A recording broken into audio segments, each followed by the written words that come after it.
me? 16.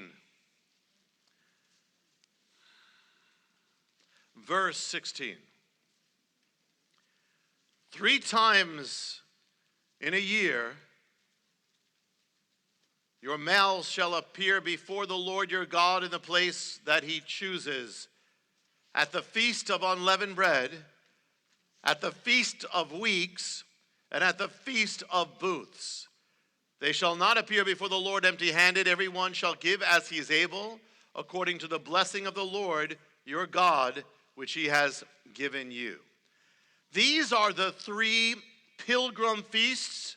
Also, they're the times when everyone, or the men, had to go up, and usually their families with them, to Jerusalem 3 times a year before the Lord. And these were also, every one of them, the celebrations of the harvest of Israel.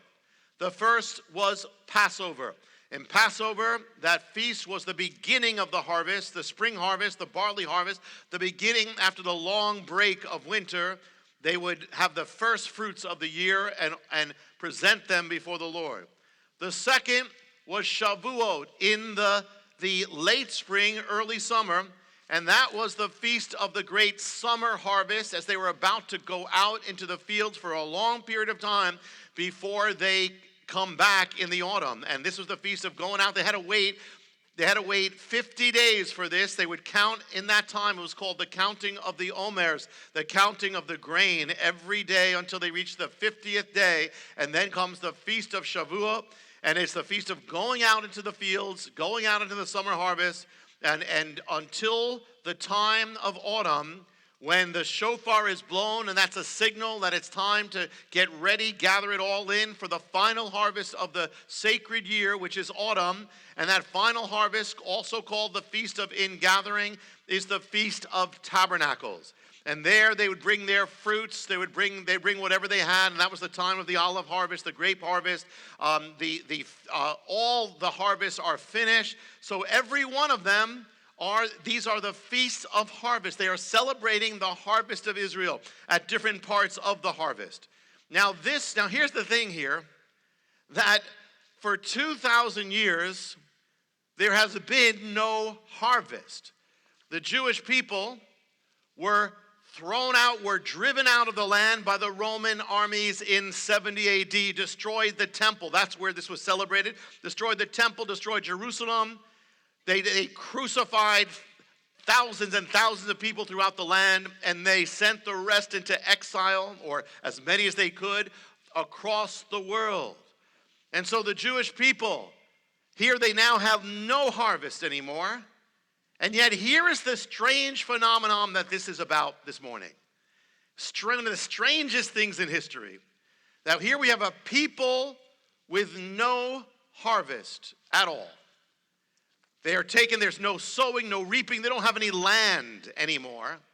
And yet, the strange thing is that the Jewish people continue to celebrate the harvest that they don't have.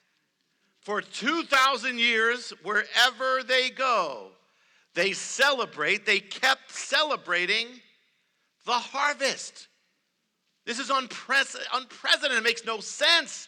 They're celebrating the spring harvest in Passover. There's no spring harvest.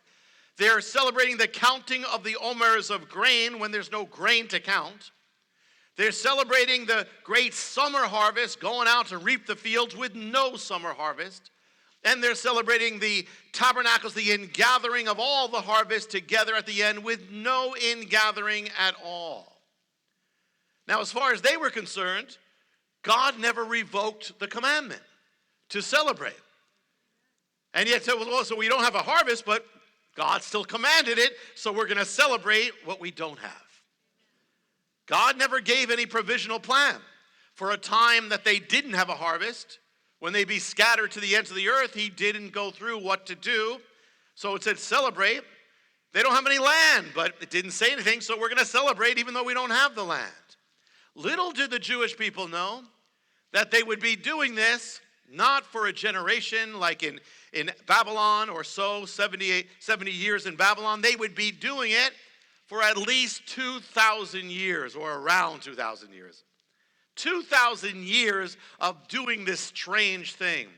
In the history of this planet, there has never been a people who have so celebrated something that didn't exist. If you had Jewish friends growing up, if you're not Jewish and you had Jewish friends, and you heard of Jewish holidays, you probably had no idea how radical this was. In fact, Jewish people don't realize how radical this is.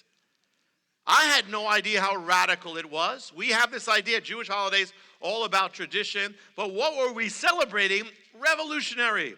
Never in history a feast of harvest. There's even a celebration of the trees, and there's no trees. Imagine counting the omers of grain every day. It's called that. There's nothing to count. There's no barley. They be all over the world. In Ethiopia, in Africa, India, all that. There be places where there's none of that grain at all. There's nothing what was in Israel. And yet they're still celebrating. In the northern countries with cold, Scandinavia, they don't have the same thing, but they're still celebrating it, no matter where they are. And yet they would pray in the holidays. They would pray that God one day would restore the land. And so all these things, in many places where the Jewish people went, they were not even allowed to have land, which maybe is prophetic because there's really one land for them in the end, but they weren't allowed to have it in many places. And in many places, they were not allowed to farm the land. So here, it's like a double thing. They're not even allowed to be farmers. They're not allowed to plant or sow. And yet but beyond any people on earth, they are the ones most into celebrating what they can't do. Amazing thing. Non-existent.